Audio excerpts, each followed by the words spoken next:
যেখানে দায়িত্ববোধ থাকে না, যেখানে সামাজিক চাপ থাকে না, সেখানে কচুপাতার পানির মতো শুরু হতেও সময় লাগে না, শেষ হতেও সময় লাগে না। আর ম্যাচিউরিটির অভাব যেহেতু আছে, আবেগের বসে বিয়ে করেছে, 2 মাস পর আবেগ কমেছে, 6 মাস পর আবেগ কমেছে, আর স্বামী স্ত্রীর মধ্যে ঝগড়াঝাটি তো হবেই হবে, মনোমালিন্য তো হতেই পারে, এটা ভালোবাসার সঙ্গে সাংঘর্ষিক না, এটাই স্বাভাবিক বটে। তো কি হবে, রাগের মাথায় তখন তালাক দিয়ে বা শেষ করে দিয়েছে। এরপর কখনো এমন হয়, এরপরও তাদের মধ্যে আবার জিনার সম্পর্ক চলে যাচ্ছে। কিয়ামতের একটা আলামতি হলো যারা সন্তান বেড়ে যাবে।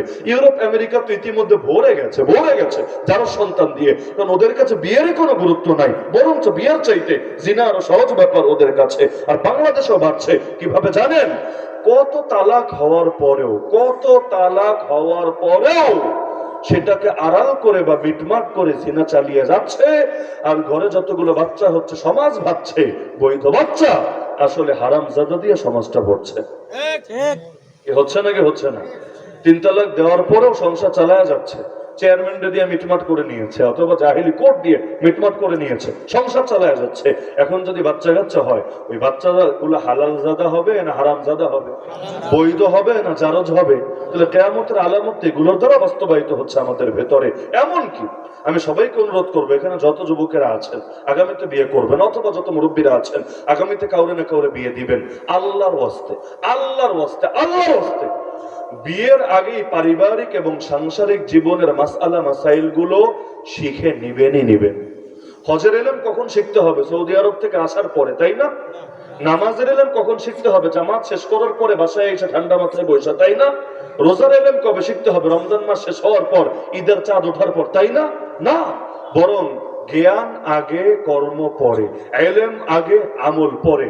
এলেম যত সুন্দর হবে, আমলটাও তত সুন্দর হবে ইনশাআল্লাহ। এই যে বিয়ে করে বসে আছে, ও জানেই না বিয়ের মাসালা কি, বিয়ের সুন্নত তরিকা কি। আরে বিয়ে নতুন একটা জীবন, যদি বিয়েটার পর সবকিছু ঠিকঠাক থাকে, মেয়েটাও যদি ভালো হয়, পুরো সংসারের মধ্যে দেখা যায় দুনিয়ার মধ্যে এক ধরনের জান্নাতে সুখ শুরু হয়ে যায়। আর উল্টা যদি হয়, শুধু এক পরিবার না, কখনো পুরো বংশের পর্যন্ত সব শান্তি বিনাশ হয়ে যায়। তো দরকার ছিল না, বিয়েটা শুরু হবে সর্বোচ্চ তাকওয়া দিয়ে, বিয়েটা শুরু হবে আল্লাহর রাজি আর খুশি করে। কারণ শান্তির মালিককে, সুখের মালিককে, নাকি টাকা পয়সা, নাকি নেতা খেতা, নাকি দল, নাকি দুনিয়ার কোন ব্যক্তি? শান্তি আর সুখের মালিককে।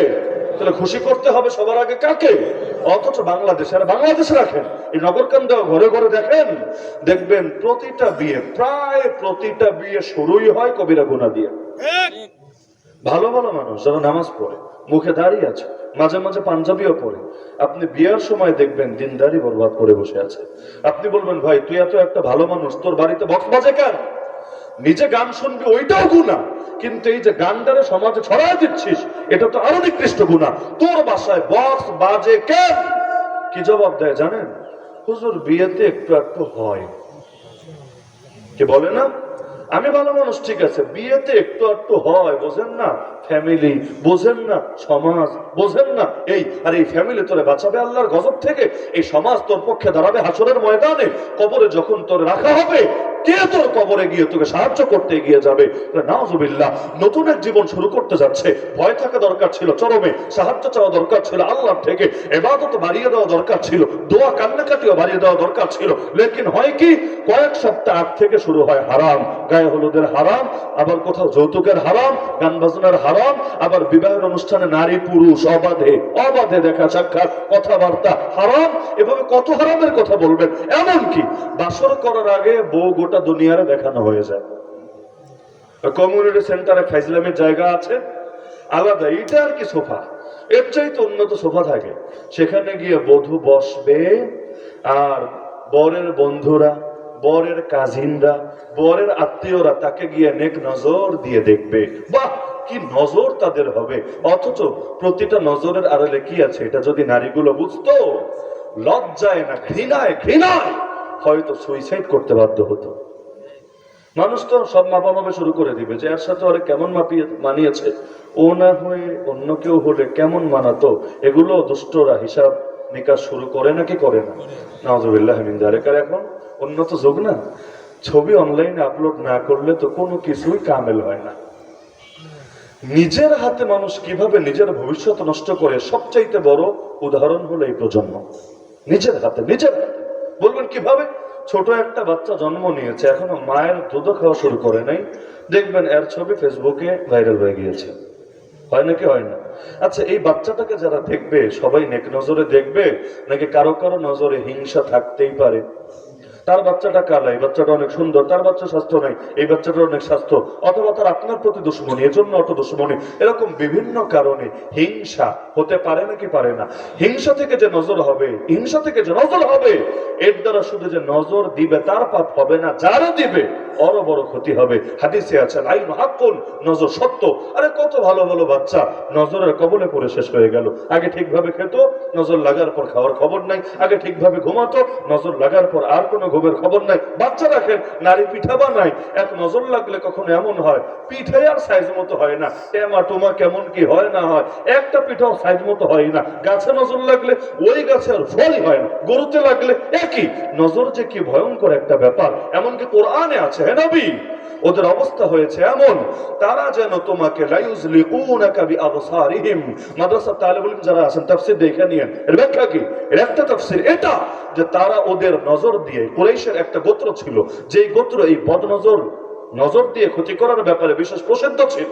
আর ইসলামেরও এক্ষেত্রে মাসালা আছে, ইসলামের বাংলাদেশ যদি ইসলামী রাষ্ট্র হতো আর এরকম কোন লোক চিহ্নিত থাকতো যে ওর নজরে সমস্যা আছে, ওর নজরে সমস্যা আছে, ফতোয়া এটাই, তাকে নিয়ে জেলে ভরে রাখা হবে এবং সেখানে তার রুকিয়া, তার ট্রিটমেন্ট চলতে থাকবে, যতদিন সুস্থ না হবে সেখানেই থাকবে।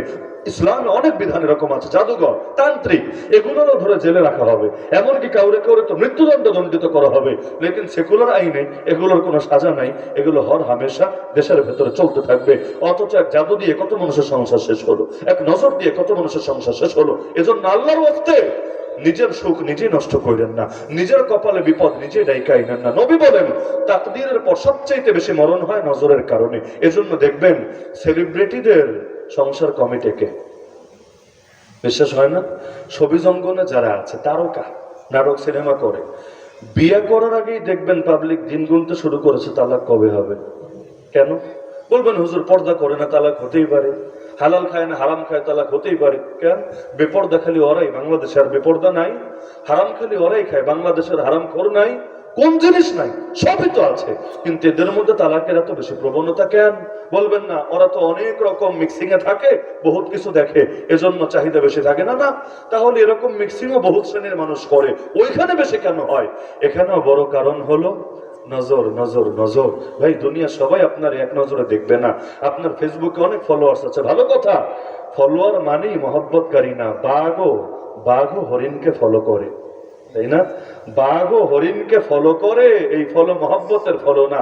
আমরা যেখানে ওয়াজ করি, প্রশাসনের দোস্ত আহবাবরাও আমাদেরকে ফলো করে, কি বলি, কোথায় কিভাবে বলি, কোন ইঙ্গিত দেই, আবারও কোনো বিপ্লব ছড়ায়া যায় কিনা, আবারও হুজুররা জাতির উজ্জীবিত করে রাস্তায় নেমে যায় কিনা, আবারও কোথাও কিছু ঘটে যায় কিনা, অল টাইম নজরদারি করে। একটা করে দিন যায়, আমাদের ফাইল আরেকটু মোটা হয়, আরেকটা দিন যায় আরেকটু মোটা হয়। এমনকি 5 বছর আগে কবে কি বলেছে না বলেছি ওইগুলো খুইলা রিমান্ডে নিলে দেখা দেয়, আজীব অবস্থা। অথচ এরা যে আমাদের ওয়াজ শোনে, হেদায়েতের নিয়তে শোনে না, এরা যে আমাদের ফলো করে, হেদায়েতের নিয়তে ফলো করে তাও না। এমনকি ঢাকা থেকে গাড়ি ভাড়া দিয়া দূরে দূরে গিয়া তারপর যে ওয়াজ শোনে, বাহ, এইরকম এলেমের পিপাসা যদি আসলে আল্লাহর জন্য হতো, এতদিনে এক একজন জামানার হাসান বসরি, জামানার আবু হানিফা হয়ে যেত। কিন্তু সব নজর তো এক কারণে হয় না। এজন্য এই জাহেলিয়াত সমাজ থেকে বন্ধ করা দরকার। তবে সব কথার মূল কথা, বিবাহটাকে পাপমুক্ত করবেন। আমি যুবকদেরকে বলি, আপনারা সমাজ পরিবর্তনের এই জিহাদে অংশগ্রহণ করেন, নিয়ত করেন। অন্য কে কি করলো দেখার বিষয় না, আমার ভাই বেরোদেরও কি করবে না করবে এখানেও আমি, এটা তাদের বিষয়, আমি সেটা অনুসরণে বাধ্য না।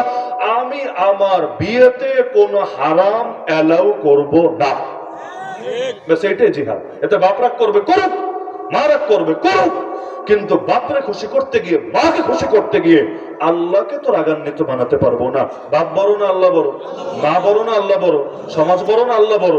ইব্রাহিম নবী আল্লাহকে ধরতে গিয়ে বাপ ছেড়েছেন, নূহ নবী আল্লাহকে ধরতে গিয়ে পুত্র ছেড়েছেন, লূত নবী আল্লাহকে ধরতে গিয়ে স্ত্রী ছেড়েছেন, মুহাম্মদ রাসূলুল্লাহ সাল্লাল্লাহু আলাইহি ওয়াসাল্লাম আল্লাহকে ধরতে গিয়ে নিজের দেশ পর্যন্ত ছেড়েছেন। তো কি হয়েছে? আল্লাহর জন্য সব ছাড়তে পারবো, কোনো কিছুর জন্য আল্লাহ ছাড়তে পারবো না।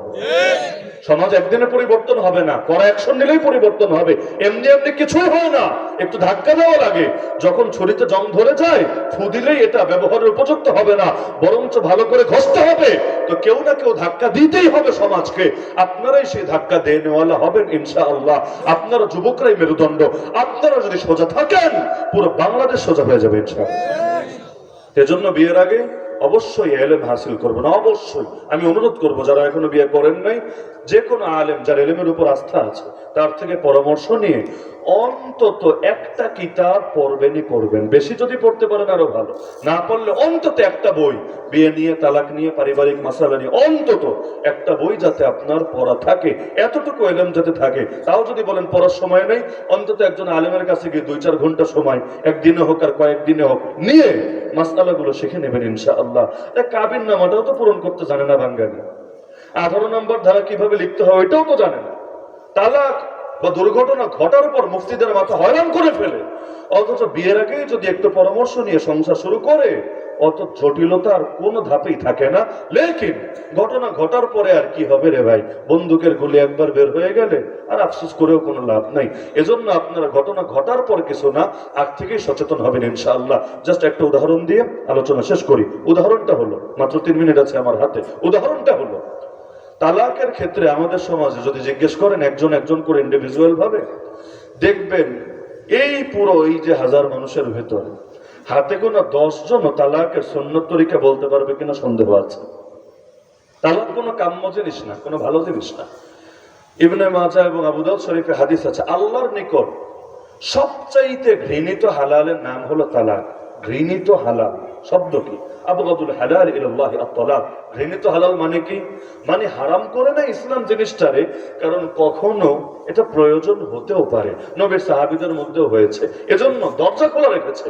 তবে আবার উৎসাহ দেয়নি, উৎসাহ না, বরঞ্চ এটাকে একটা ঘৃণিত কাজ বলে আখ্যায়িত করেছে। কারণ বিয়ে কোনো ছিনিমিনি খেলা না, বিয়ে কোনো ছিনিমিনি খেলা না। বিশেষ করে বাংলাদেশে তো আরো না। সৌদি আরবে একটা মেয়ের আগে 3 সংসার ছিল, ব্যাপার না, তারপর অনেক ভালো ছেলের সাথে তার বিয়ে হবে, এইটা সেখানে কোনো আহামরি দোষই না। লেকিন বাংলাদেশে একবার একটা মেয়ের যদি সংসার ভাঙে, তো স্বামী মরে নাই, স্বামী তালাক দিয়েছে, তালাক, ওই মেয়ের পরে ভালো বিয়ে দিতে গেলে কি কষ্টটা হয়, এটা যে এই বিপদে পড়েছে সেই বোঝে। এটা ফাইজলামের কোনো ব্যাপার না। মন চাইলো ধরলাম, মন চাইলো ছাড়লাম, মন চাইলো ধরলাম, মন চাইলো ছাড়লাম। আজকাল তো এমন ভণ্ড বের হয়েছে, বলে প্রয়োজনে বিয়ে করবো 100টা, একসঙ্গে রাখবো 4টা। তার মানে কি? এইটা কি কোনো ছেলে খেলা নাকি হাতের মোয়া? এইরকম ভণ্ডগুলো ইসলামের নামে সম্পূর্ণ শরীয়তের মেজাজ বিরোধী বার্তা প্রচার করে সমাজের ভেতরে। আল্লাহ হেফাজত করুক আমাদেরকে। এজন্য আল্লাহ তাআলা কোরআনে কত ধাপে ধাপে পরামর্শ দিয়েছেন। আল্লাহ এটাও বলেছেন, তালাক দিও না, আগে এটা চিন্তা করো। আসা আনতাকরা হোসাইয়া, হতে পারো তোমরা একটা কারণ অপছন্দ করছো, তার একটা দোষকে অপছন্দ করছো, ওয়াজআলাল্লাহু ফীহি খায়রান কাসীরা, কিন্তু আল্লাহ তার ভেতরে অনেক ভালো গুণ রেখে দিয়েছেন। হতেই তো পারে তো তুমি একটার দিকে তাকালা, বাকি ভালোর দিকে তাকাবো না। নবী বলেছেন তালাক দেওয়ার আগে তার ভেতরে থাকা ভালো গুণগুলোর দিকে যাতে লক্ষ্য করে। এমনকি তালাকে যাওয়ার আগেও নবী বলেছেন, নিজে সব চেষ্টা করে ব্যর্থ হলেও, কোরআনের আয়াতও আছে, সব চেষ্টা করে ব্যর্থ হলো ডাইরেক্ট তালাকে না গিয়ে আগে দুই পক্ষের মুরব্বি ধরো, অন্তত একজন করে সালিশ নির্ধারণ করো। এই ইউরিদা ইসলাহা কোরআনে আছে, যদি তারা আসলেই সংশোধন চায়, সমঝোতা চায়, ইউফিকিল্লাহু বাইনাহুমা, আল্লাহ তাদেরকে তৌফিক দিয়ে দিবেন, তাদের মধ্যে বরকত দিয়ে দিবেন ইনশাআল্লাহ। এমনকি ইসলাম তো এটাও বলেছে, কর্তৃত্ব থাকবে পুরুষের হাতে, নারীর হাতে না। যেই ফ্যামিলিতে নারীর হাতে কর্তৃত্ব থাকে ওই ফ্যামিলি টিকে বা সুখকর হয়, এটার নজির বাংলাদেশে খুব কমই আছে। আর রিজালু কাওয়ামুনা আলান নিসা, কোরআন বলছে পুরুষ হবে নারীর উপর কর্তৃত্বশীল। এজন্য তালাকও নারী দিতে পারে না। তালাক দিতে পারে কে? নারী তালাক কখনোই দিতে পারে না। সির্ফ একটা সূরাতে খালি নিতে পারে, নিতে, তাও দিতে না। একটা সূরাতে নিতে পারে, নিতে কখন? স্বামী যদি তাকে আগে অনুমতি দিয়ে রাখে যে এমন হলে তুমি তালাক নিতে পারবে, এমন যদি বলে নিতে পারে, দিতে পারে না। আজকাল তো উকিল নোটিশ পাঠায় বউ তালাক দিয়ে দেয় স্বামীরে, কিরে ভাই এটা কি প্রধানমন্ত্রীর পদ না কিরে, যেভাবে মনে চায় সেভাবে চলবে। এখানে শরীয়তের মাসালা আছে। যদি স্বামী তালাকের অধিকার না দেয় বউরে, বউ যদি 1 কোটি তালাক দেয়, 1 কোটি, একটা তালাক হবে না। তালাকের অথরিটি কার হাতে? পুরুষের হাতে। কেন জানেন? এখানে মূল কারণ হলো নারীদের সিদ্ধান্ত অনেক সময় তাড়াহুড়া বশত হয়, আবেগের কারণে হয়, জিদের কারণে হয়। পুরুষ সেই তুলনায় আরেকটু বেশি সময় নিয়ে ভারসাম্যের সাথে নেওয়ার চেষ্টা চালায়। অথচ এখনকার পুরুষও হয়ে গেছে বেডিমেন্সের মতো। ঝগড়া হলে গালি যেমনে দেয়, তালাকটারও এক ধরনের গালি মনে করে তালাক দিতে থাকে। তো দিতে কোনো কমতি নাই, অন্তত শুরুই করে 3 দিয়ে, তাই না? অনেকে মনে করে 3-এর নিচে তালাক দিলে তালাক হয় না, 1 তালাক, 2 তালাক, 3 তালাক, মানে একদম বলতে বলতে সব বলেছে। আর কিছু ফাজিল তো এমনও আছে, তালাক দেয় কিভাবে? আকাশ থেকে যত ফোঁটা বৃষ্টি ঝরে ওই পরিমাণ তালাক দিলাম, সমুদ্রের ভেতর যেই কয় ফোঁটা পানি আছে ওই পরিমাণ তালাক দিলাম, পাহাড়ের ভেতর যেই কয়টা গাছ আছে ওই পরিমাণ তালাক দিলাম। মানে পাগলামের একটা লিমিট তো থাকে, একদম সব লিমিট ক্রস করে তালাক দেওয়ার চেষ্টা করে। অথচ ইসলামে তালাকের বিধান হলো যদি দেয়ও সেই ক্ষেত্রে নিয়ম হলো খবরদার খবরদার মাসিক চলাকালে তালাক দেওয়া যাবে না, গুনাহ হবে, গুনাহ। হ্যাঁ, দিলে হয়ে যাবে সেটা ভিন্ন আলাপ, মানুষ খুন করলে গুনাহ হয়, কিন্তু গুলি মারলে মইরা তো যায়। তো এখন এই ক্ষেত্রে কথা এটা, মাসিকের সময় তালাক দিলে তালাক হয়ে যাবে, কিন্তু গুনাহ আলাদা, গুনাহ এটা স্পষ্ট নবীর নিষেধাজ্ঞা আছে। তাহলে পবিত্রতার দিনেই দিতে পারবে না? না, এখানেও কথা আছে। যেই পবিত্রতার দিনগুলোতে স্বামী মেলামেশা করেছে স্ত্রীর সাথে, একবার মেলামেশা হয়েছে, এখনো আর মাসিক টাসিক আসে নাই, হয়তো 2 দিন আগে, 5 দিন আগে, 7 দিন আগে মেলামেশা হয়েছে, অন্য মাসিক আসে নাই, এখনো তালাক দেয়া যাবে না, এটাও নিষেধ আছে। তালাক দিতে হবে এমন পবিত্রতা চলাকালে যেখানে স্বামী স্ত্রীর মেলামেশা হয় নাই। এতে কি লাভ হবে? 1 নম্বরে লাভ হবে লম্বা একটা অপেক্ষা লাগবে, অপেক্ষা। আজকাল তালাক দেয় রাগের মাথায়, তাই না? পরে এসে আমাদের মাথা খারাপ করে, হুজুর রাগের মাথায় তালাক দিয়ে ফেলছি, দেখেন কত বছরের সংসার, দেখেন বাচ্চাগুলো কেমনে কান্দে, আপনার কি একটু মায়া হয় না? আপনার কি দিলে একটু দয়া হয় না? পয়সা কত লাগবে বলেন, ব্যবস্থা করছি। হুজুর একটা বাক্যই খালি বলছি, এতেই সব শেষ হয়ে যাবে। এইগুলোর বোঝাতে তখন খবর হয়ে যায়। আমি জিজ্ঞেস করি তখন 2-1টা প্রশ্ন, বাকিটা বোঝে। আমি জিজ্ঞেস করি, ভাই 2-4টা মানুষ দেখাও তো যারা খুশির মাথায় তালাক দিছে। তুমি রাগের মাথায় দিছো বুঝলাম, তো খুশির মাথায় কারা কারা তালাক দিয়েছে এরকম 2-4 জন দেখাও, বাকিটা তোমারটা বুঝছি আমি। 2 নম্বরে তুমি যে বলছো একটা বাক্য বললাম সব শেষ হয়ে গেল, 15 বছরের, 20 বছরের, 30 বছরের সংসার শেষ হলো, তো সংসার শুরু হয়েছিল কিভাবে? একটা বাক্য দিয়েই তো। কবুল বলেছিলা, শুরু হয়েছে। তালাক বললা, শেষ হয়েছে। বাক্য দিয়ে শুরু, বাক্য দিয়ে শেষ। এমন তো না মায়ের পেট থেকে বউ হয়ে এসেছে তোমার, এমন তো না রুহের জগৎ থেকে তোমাদের এই নিসবত কায়েম হয়েছে, এমন না। বাক্য দিয়ে শুরু হয়েছে, বাক্য দিয়ে শেষ হয়েছে। লা ইলাহা ইল্লাল্লাহ দিয়ে ঈমান শুরু হয়, আর লা ইলাহা ইল্লাল্লাহর উল্টাটা বললে ঈমান শেষ হয়। সিম্পল ব্যাপার, না বোঝার কি আছে? তো এখন এজন্য মাথায় রাখবেন যে লম্বা একটা সময় এখানে অপেক্ষার ব্যাপার স্যাপার আছে, লম্বা সময়। 1 নম্বরে যে যেই মাসিকে তো দিবেনই না, যেই পবিত্রতায় মেলামেশা হয়েছে তাতেও দিবেন না। তো পবিত্রতা চলছে, অপেক্ষা করেন, যাক মাসিক আসুক, মাসিক শুরু হয়েছে, অপেক্ষা করেন, মাসিক শেষ হোক। এরপর যখন আরেক পবিত্রতা আসবে তখন তালাক দিবেন একটা। তালাক কয়টা দিতে হয়? কয়টা দিতে হয়? এমনকি 1 শব্দ মুখে না নিলেও সমস্যা নাই, যদি বলে তালাক একটাই হয়। কোনো সংখ্যা উচ্চারণ না করলেও অটোমেটিক একটা হয়, আর 1 বললেও 1 হয়। লেকিন মাথায় বসায় নিয়েন, নিজের ক্ষেত্রেও সমাজের ক্ষেত্রেও সবাইকে বোঝায় দিবেন, ভুলেও যাতে একসঙ্গে 3 তালাক না দেয়। দরকারটা কি? 1 তালাক দিলেও যে কাজ হবে আলাদা হবে, 3 তালাক দিলেও আলাদা হবে। তো তুমি যদি আলাদাই করতে চাও, একটা দিয়ে বসে থাকো, একটা দিয়ে বসে থাকো, তোমার দরজাটা তো অন্তত খোলা থাকলো, তাই না? দরজাটা তো অন্তত খোলা থাকলো, মানুষের চিন্তা তো পরিবর্তন হয়, মানুষের সিদ্ধান্ত তো পরিবর্তন হয়, হতেই পারে। তাহলে যদি এভাবে 1 তালাক দেয় কি হবে জানেন? স্পষ্ট শব্দে যদি 1 তালাক দেয় কি হবে? তাহলে তার ইদ্যত চলবে তো স্বাভাবিকভাবে জানেনি 3 মাসিক, 3 মাস না, এটা আবার অনেকে বলে 3 মাস, ভুল কথা। 3 মাসিক, 3 মাসিক, এটা 3 মাসের চাইতে বেশিও হতে পারে। তো 3 মাসিকের মধ্যে সে যদি মনে করে থাক রাগের মাথায় দিয়েছে, বাদ, এটা আবার আমি ফিরাই নি, যদি এভাবে ভাবে, কোনো হুজুর ডাকা লাগবে না, কোনো মৌলবীর ফতোয়াও লাগবে না, কিচ্ছু লাগবে না। স্ত্রীরে গিয়া বললেই হবে, অথবা নিজে নিজে বললেও হবে যে আমি 1 তালাক দিয়েছিলাম, প্রত্যাহার করে নিলাম। এমনকি যদি মনে হয় থাক বলতে শরম শরম লাগে, হাত থাকতে আর মুখে কি বলা টলার দরকার নাই, জামাই বউ যা করে একেবারে সেই সম্পর্ক শুরু করে দিয়েছে, জামাই বউ সুলভ আচরণ হয়েছে, মাশাআল্লাহ মারহাবা, মুখ দিয়া না বললেও তাদের সম্পর্ক আবার জোড়া লেগে গিয়েছে, কত সহজ। এমনকি যদি চায় না ওই এই কান্নাগিনীর, এই শাকচুন্নিরে আর ফেরাবো না, তাতেও ভাই কি সমস্যা আছে? 3 মাসিক গেলে অটোই সে আলাদা হবে, অটোই আলাদা আলাদা হবে, এরপরে মনে চাইলে সে বিয়ে বসতে পারবে। এমনকি তোমার যদি 1 বছর পরে মনে চায়, 2 বছর পরে মনে চায় আরে বিয়ে করি, আর সেও তোমার অপেক্ষায় দিন গুনছে, অন্য কোথাও এখনো সংসার করে নাই, তাহলেও সহজ থাকবে। কারণ তালাক দিয়েছো একটা, এখনো বাকি আছে কয়টা? 2টা। একটা যেহেতু দিয়েছো, ইদ্যত শেষ হয়ে গেলে, ইদ্যত চলা গেলে তো নিজেই ফেরানো যায়, হুজুরও লাগে না, কিন্তু ইদ্যত শেষ হয়ে গেলে জাস্ট নতুন করে আবার বিয়ে করে নিলেই চলবে। নতুন বিয়ে করতে কি লাগে? ওই কাজীও ডাকা লাগবে না, কাজীও লাগবে না, কাজীও লাগবে না। কি লাগবে? মোহর লাগবে, মোহর। আগেরটা না, নতুন বিয়েতে নতুন মোহর লাগবে, সাক্ষী লাগবে, 2 জন সাক্ষী, আর ইজাব কবুল। ইজাব কবুল, একজন প্রস্তাব দিবে আর একজন গ্রহণ করবে, আর একজন হুজুর থাকলে আরো ভালো, একদম সুন্নাহসম্মত খুতবাও পড়ে দেবে, বাস আপনার বিয়ে হয়ে গেল, সংসার শুরু করেন। এরপর যদি আবার 6 মাস পর মনে হয় না রে তোর লগে আর সম্ভব না, তোর বিদায় করতেই হবে, তাহলে আপনার হাতে 2টা আছে তো, আরেকটা দিয়ে বসে থাকেন। এর মধ্যেও একই কথা, এখন যদি মাসিক ইদ্যত চলাকালে আপনি ফিরাতে চান এমনিই পারবেন। যদি ইদ্যত শেষ হয়, এরপর আবার 3 বছর পর ফিরাতে মন চাচ্ছে, সেও বিয়ে বসে নাই, আবার ফিরিয়ে আনলেন, এভাবে লম্বা টাইম চলে গেল। এরপর আবার শুরু হয়ে যদি মনে হয় না এইটা আর ভালো হবে না, যেখানে যাবে সেখানেই বরবাদ করে ছাড়বে, বরবাদ গুলিস্তা কে লিয়ে এক হি উল্লো কাফি হ্যায়, তাহলে আর কি করার আছে?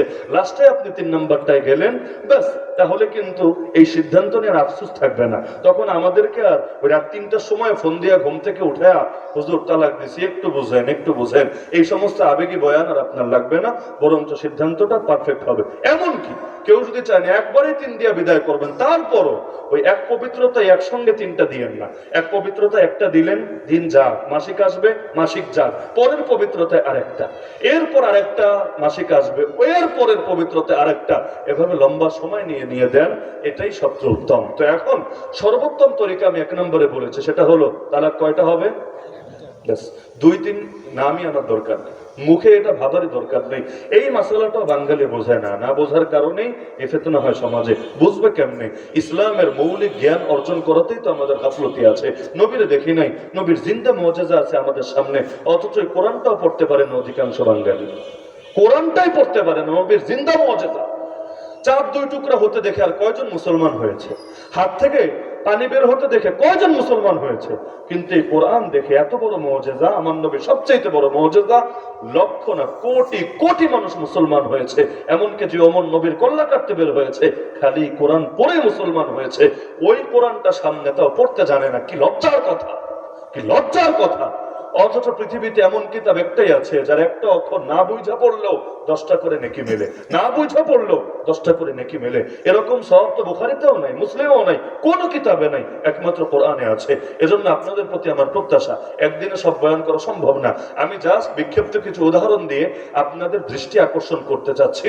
সেটা হলো, আপনারা অবশ্যই বিয়ে শাদী করার আগে আপনারা অবশ্যই ইলম শিখবেন। আর বাপেরা সন্তানদেরকে যারা পালেন, সন্তানের ব্যাপারে আপনার কি কি করণীয় ওই দায়িত্বটাও বুঝে নিয়েন, যাতে করে উল্টা এমন না হয় নিজে পাপ করেন না, পাপ করে ছেলে, কিন্তু ছেলের পাপের কারণে আপনার জাহান্নামে পড়া লাগে, এমন যাতে না হয়। আল্লাহ আমাদের সবাইকে এই ব্যাপারে সচেতন হওয়ার তৌফিক দান করুন। সচেতন না হলে পদে পদে ভুল হবে। অনেকে মুসাফাহা করলে, আমাদের সাথেই মুসাফাহা করলে কি করে জানেন? হাতটা নিয়ে কি করে, নিজের হাতটা মুসাফাহার পরে কি করে বলেন না আপনারা? ওইটা বাদে দিলাম, ওই যে কেমন যেন লাগায় বুকে, তাই না? এটারে এক ধরনের উত্তম মনে করে, সুন্নাত মুস্তাহাব আদব এই টাইপের, অথচ এটা সুন্নাত, অথচ এটা মুস্তাহাব, অথচ এটা মুসাফাহার আদব তো কি? কিছুই না। আজান শুনলে দেখবেন অনেকে আশহাদু আন্না মুহাম্মাদুর রাসূলুল্লাহ যখন শোনে বলবে হুজুর তাহলে এমনি দিলাম আর কি, কি সমস্যা? না, কোন জিনিসটা কোন জিনিসের সঙ্গে নিয়ে লাগায় দিলে ওইটার একটা দলিল লাগে। যেমন কোন ইমাম সাহেব যদি এমন করে ডেইলি মাগরিবে একই সূরা পড়ে, অথচ এটার পক্ষে কোনো দলিল নেই, তার মনে চেয়েছে ডেইলি একই সূরা একই সূরা একই সূরা, এইটার ব্যাপারেও মুফতি তারে ধরবে। কি ব্যাপার, আপনি এটাকে সীমাবদ্ধ করে দিলেন কেন? কোনো কারণ তো আছে। এজন্য শুক্রবার কেউ রোজা রাখে, মনে করেন প্রত্যেক শুক্রবার সে রোজা রাখে,